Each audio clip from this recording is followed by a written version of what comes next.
Today's Memorial Day address will be given by Mr. Timothy Hayes, Superintendent of Schools in Geneseo.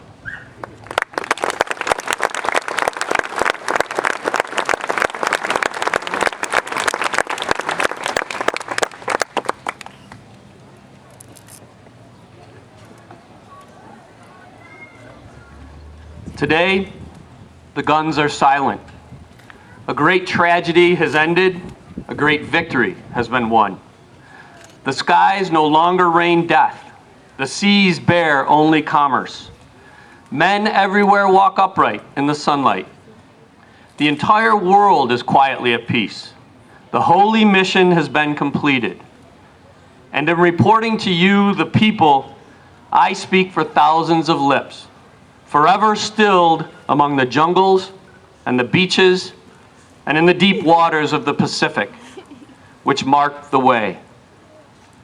With these words spoken aboard the battleship Missouri in Tokyo Bay on September 2nd, 1945, General Douglas MacArthur formally accepted the surrender of Japan and officially ended World War II. It is important to note that General MacArthur, the supreme commander of all Allied forces in the Pacific, in his very first comments following the most devastating period of war mankind has ever known, sought first to pay tribute to those who had given their lives for the cause of freedom. Like General MacArthur, President Abraham Lincoln, with his address uttered so eloquently in Gettysburg more than 150 years ago and echoed so forcefully and beautifully this morning by Libby, honored the soldiers who had perished in that defining battle of the Civil War. In honoring all of the soldiers who had advanced the cause of the Union, Lincoln declared to all of us that it is altogether fitting and proper that we should do this. It is most fitting and proper for us today to pay homage to those who have given all for the cause of our country. It is most fitting and proper that we also honor all of our surviving veterans who are with us here today. Fitting and proper that we recognize that all veterans who have served deserve honor for putting their lives on the lines for our country. When I work with students in our school on Memorial and Veterans Day, I remind them of Lincoln's words, and I remind them that the men and women from our community who have served our country are very special and that they deserve our recognition. Let all of us here today pledge that we ensure that our children will always know this, and that the sacred tributes of our Memorial and Veterans Day will live on with them and for generations to come. I believe that it is fitting and proper, too, to honor the families who have seen loved ones leave home in order to serve our country, to honor the parents and siblings and spouses and children who have endured the absence of sons and daughters, brothers, sisters, husbands and wives, and mothers and fathers. And in particular, to honor those families who have known the crushing and eternal absence caused by the death of a loved one in the line of duty. For those family, this too is the ultimate sacrifice. In our country's history, there have been more than 1.3 million of those families. Our thank you and recognition can never be enough for these families, but it must be our start.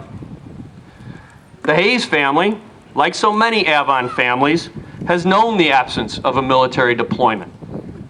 My kid brother, Captain John Hayes, who is here with us today, with his wife Karen and his 3 beautiful girls, has seen 10 combat deployments as a naval aviator, and so too has his family. In 1990, John was stationed aboard the aircraft carrier USS Saratoga as the pilot of an A-6 Intruder. After Iraq invaded Kuwait, John's carrier group moved into the Red Sea. With Iraq's refusal to leave Kuwait, it became increasingly apparent that armed conflict between the U.S. and its allies and Saddam Hussein's Iraqi forces was inevitable. And on January 17, 1991, the air war in Iraq commenced. Young Lieutenant Hayes was to fly 30 combat sorties during the course of this conflict. And during this deployment, John and I corresponded through letters. We may have to explain that to some of the younger members of our audience here today. But as war commenced, I have to admit that like so many family members and friends of service men and women through the course of time, I was incredibly scared for my brother's safety. This was, after all, the same brother I had seen crash his bike in the driveway, fall out of trees, and jump off of roofs. However, I wanted to send him something that would let him know how tremendously proud I was of what he was doing. And I found a poem by Catherine Lee Bates entitled Pike's Peak. A particular stanza of this poem captured exactly what I felt. Let me share it with you. Oh, beautiful for heroes proved in liberating strife, who more than self their country loved, and mercy more than life. America, America, may God thy gold refine, till all success be nobleness, and every gain divine. Of course, we recognize Bates's poem because it was eventually set to music and became our beloved patriotic hymn, sung so beautifully by Dean this morning, America the Beautiful. We are a beautiful country, more so for the heroes who have served and sacrificed to maintain our freedoms and defend us and our many allies from tyranny. When I told a good friend that I was speaking today, his advice was simple: be profound. Well, I'm not sure I have the capacity to be profound. However, let me share some final thoughts on what I think is profound. I think it's profound that we live in the most amazing country in the world. A nation devised from the outset to be governed by the people and to be dedicated to the inalienable rights of its citizens to pursue life, liberty, and happiness. I think it's profound that we live in this wonderful community that is so giving and so caring. I think it is profound that we gathered here this morning like thousands of communities across our country, many beside a monument similar to our beautiful soldiers' monument, bearing the names of too many who did not come home.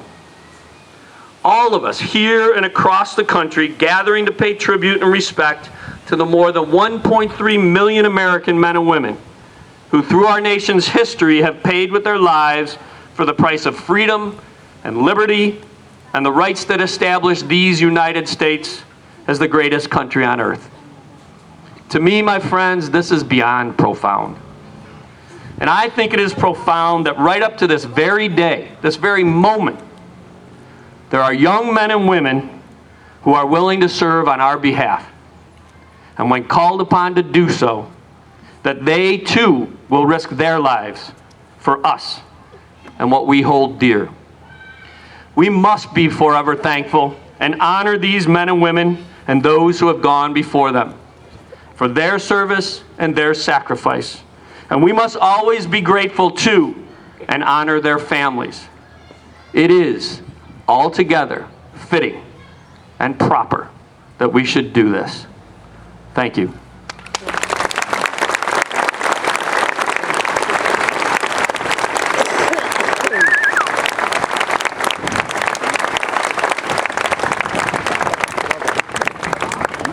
The Avon Central Band, under the direction of Mrs. Lair,